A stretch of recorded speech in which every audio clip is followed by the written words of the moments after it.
l'on appelle une saga, la fusion du Grand Fribourg, avec ses nombreux épisodes et ses rebondissements entre tentatives avortées et complications juridico-financières. Ce matin, les communes de Fribourg, Givisiez, Corminboeuf et Marly ont décidé d'accélérer les choses en signant formellement le début du processus de fusion. Une méthode qui n'a pas plu à tout le monde. Melchior Robertson. Ce n'était pas encore tout à fait le matin du grand soir, mais dans ce dossier miné au fil des années par la déception et les frustrations, il régnait aujourd'hui un certain optimisme, prudent certes, mais révélateur. Les communes de Fribourg, Corminboeuf, Marly et Givisiez ont formellement entamé leur processus de fusion. À terme, ces 4 communes pourraient former non seulement le cœur de ce Grand Fribourg tant désiré, mais aussi et surtout son poumon économique. Entre les pôles de Berne et Lausanne, nous devons vraiment veiller à ce que Fribourg reste un pôle d'attractivité. Avec le renforcement de la ville, ça sera certainement aussi un renforcement du canton qui sera la conséquence. Une perspective un peu assombrie par l'absence de 2 invités de taille, la commune de Grange-Paccot et surtout celle de Villers-sur-Glâne, 3e du canton en termes de population. Pour la syndic villaroise, s'y rejoindre le Grand Fribourg paraît inéluctable, foncer tête baissée sans se soucier des nombreux écueils n'est pas la solution. Il y a notamment la question de la caisse de pension de la ville de Fribourg. Il y a la question de la décharge de la PILA, il y a la question de la bourgeoisie, etc. Si vous voulez réussir une fusion, il ne s'agit pas simplement de mettre en place des outils, il faut encore pouvoir s'entendre sur tous les problèmes. Et là, manifestement, on n'a pas réussi à le faire jusqu'à maintenant. Mais la RIE3 pourrait changer la donne pour la commune, qui devra alors compter avec une forte baisse de ses rentrées fiscales. En attendant, c'est au tour du gouvernement de tracer le périmètre de la future fusion. Une assemblée constitutive prendra ensuite le relais, mais tout ceci sera vain sans l'approbation de la population qui devrait être consultée à l'horizon 2020. Bonsoir, ravi de vous retrouver. 25 millions de francs, c'est ce qu'a récolté l'aide suisse aux montagnards l'an passé. Une fondation qui vit grâce aux dons privés depuis 74 ans. Elle lance aujourd'hui sa campagne 2017 en espérant faire aussi bien. Couleur locale est allée à la rencontre de 2 montagnards qui ont pu bénéficier de ces aides. Pascal de France. Tranquillité, sérénité. Dans cette commune de la Vallée de Joux, un combat de taille a pourtant été mené. Regarde loin devant. Pendant 8 ans, Maud s'est battue pour construire ce manège. Le rêve d'une vie quasi inaccessible sans coup de pouce. C'était 80 000 francs que l'aide suisse aux montagnards a mis dans le projet, qui a effectivement comblé un joli trou. L'entreprise tourne depuis une année, avec à sa tête une enfant du pays. C'est intéressant pour la région, parce qu'à manège, il n'y en avait pas à la Vallée de Joux, donc ça crée une activité de plus. En 2016, l'aide suisse aux montagnards a soutenu plus de 500 projets comme celui-ci. La fondation lance sa récolte de dons 2017 pour aider les régions loin des centres touristiques. Nous suivons pendant quelques années ces projets pour savoir si nous ne nous sommes pas trompés. Et l'expérience montre que c'est plus de 90% de nos projets qui, après 3 à 5 ans, ont atteint le business plan. Dans les Alpes vaudoises, cette table d'hôtes espère suivre la même trajectoire. Le patron a reçu une aide pour agrandir sa ferme. Il accueille désormais les voisins, les touristes et en même temps, un étage plus bas, la famille fabrique toujours des centaines de fromages. C'est une question de continuer à vivre et continuer à gagner sa vie par rapport à ça. Et puis surtout intéresser les jeunes à reprendre. Si tout le monde veut essayer d'arriver à gagner sa vie avec ça, il faut qu'on se diversifie, il faut qu'on essaie de trouver des solutions qui soient acceptables et qui nous rapportent la moindre. L'enjeu pour l'aide suisse aux montagnards est de garder ces régions habitées et vivantes. À la Lécherette, le pari est gagné. 4 générations se retrouvent autour d'une même table. L'arrière-grand-père, le patron, le fils et peut-être la future relève.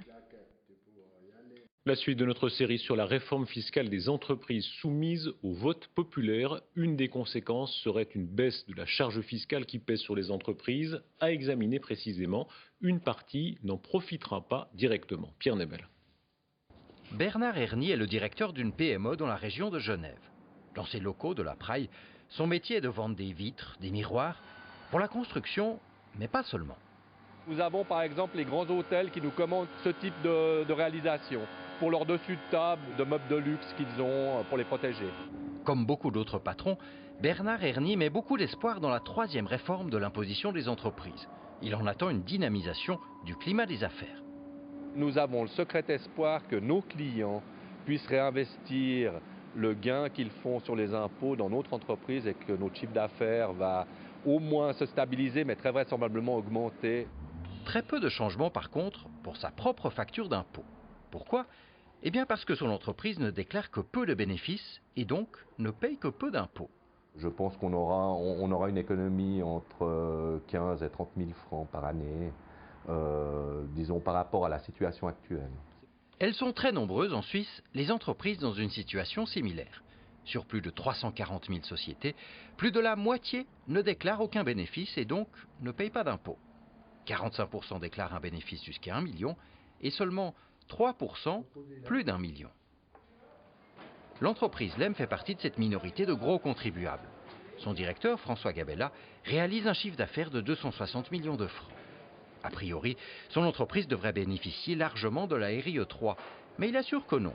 LEM est très international et seule une partie de ses activités est taxée en Suisse. À l'entendre, l'économie d'impôt serait donc modeste. Ça représente peut-être pour la société par année environ 1 million d'impôts.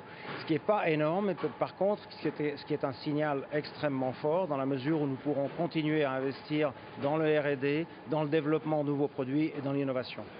2 patrons, un grand et un petit, 2 directeurs qui veulent convaincre les citoyens que leur économie d'impôt se fera au bénéfice de toute la population.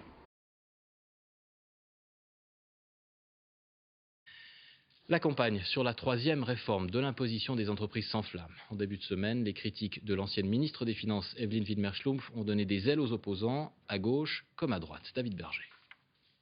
RIE 3, le titre n'est pas sexy, mais l'intrigue se révèle passionnante. Lundi, Evelyn Widmer-Schlumpf, ex-conseillère fédérale PBD, lâche une bombe. La réforme n'est plus équilibrée. Mardi, son successeur Uli Maurer répond du tac au tac, l'intervention de l'ex-ministre est une grosse erreur. Mardi, le PLR Christian Vanner, ex-président des directeurs des finances cantonaux, renchérit. C'est la classe moyenne qui va payer. Et mercredi, des élus locaux s'engouffrent dans la brèche. Ils créent un comité de droite contre la RIE 3. Voilà son initiateur, Max Walter, président UDC de la ville de Regensdorf. Son but, montrer que le non n'est pas seulement de gauche. Nous arrivons très tard dans la campagne, mais le résultat de la votation semble très indécis. On peut faire bouger les choses dans les 2 dernières semaines. À Bienne, Sylvia Steidley, PLR, chef des finances de la ville, a fait ses calculs. Une perte de 15 millions de francs par an.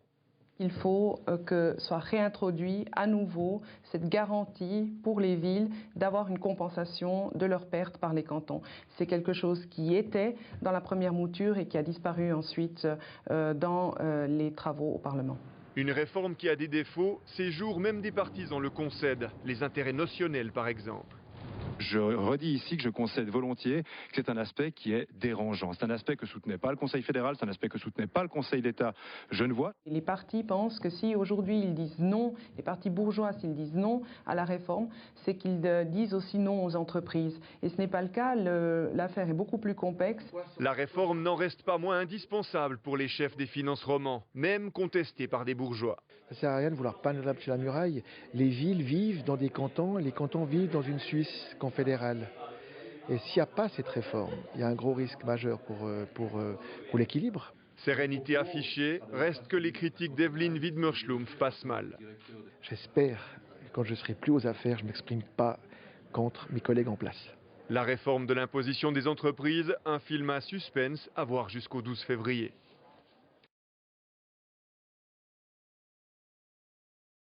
La Suisse, condamnée par la Cour européenne des droits de l'homme, la Confédération devra verser un peu plus de 37 000 francs à un ressortissant sri-lankais d'origine tamoule. En 2013, l'Office fédéral d'immigration, devenu depuis secrétariat d'État, avait rejeté sa demande d'asile et l'avait renvoyé dans son pays. À peine arrivé au Sri Lanka, il avait été arrêté et emprisonné. Loïs Siguen-Lopez, on peut dire que dans ce dossier, la Suisse a été désavouée. Oui, c'est un désaveu surtout en fait pour la procédure de l'administration fédérale. La Cour européenne estime qu'il y a eu des lacunes dans la gestion du dossier de ce Sri Lankais d'origine tamoule. Il a une trentaine d'années aujourd'hui. Selon le jugement, cet homme est un ancien tigre tamoule en fait qui s'est battu contre le gouvernement pendant la guerre dans son pays. En 2009, fin du conflit armé, il décide donc de rejoindre l'Europe en Italie. Puis en Suisse, il entre illégalement sur le territoire et dépose une demande d'asile. 2 ans plus tard, la Suisse refuse sa demande, faute de preuves qu'il soit bien un ancien combattant et donc qu'il soit en danger s'il est renvoyé dans son pays. C'est bien là le nœud de l'affaire. En 2013, l'homme, sa femme et ses 2 enfants sont déboutés et renvoyés au Sri Lanka. Mais à peine arrivés sur place, la famille est arrêtée et interrogée. Sa femme et ses enfants seront libérés peu de temps après, mais lui sera enfermé. 4 mois plus tard, il reçoit une visite de l'ambassade de Suisse. Elle constate de facto en prison qu'il est en danger. L'homme finalement sera libéré en 2015. À ce moment-là, il revient en Suisse et obtient cette fois l'asile. Il y vit depuis. La procédure aujourd'hui, qui se termine aujourd'hui, a été lancée avant ce retour en Suisse. Mais ce jugement de la Cour européenne aujourd'hui clôt cette affaire et en effet condamne la Suisse. Loïs Sigan-Lopez à Berne, merci beaucoup. Et comme chaque semaine, TV5 Monde vous propose de regarder dans le rétroviseur le meilleur de la semaine sur les télévisions francophones, vous est livré par Nicolas Georges.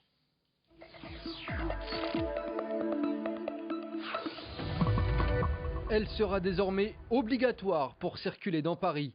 Cette vignette de couleur classe les véhicules selon leur niveau de pollution.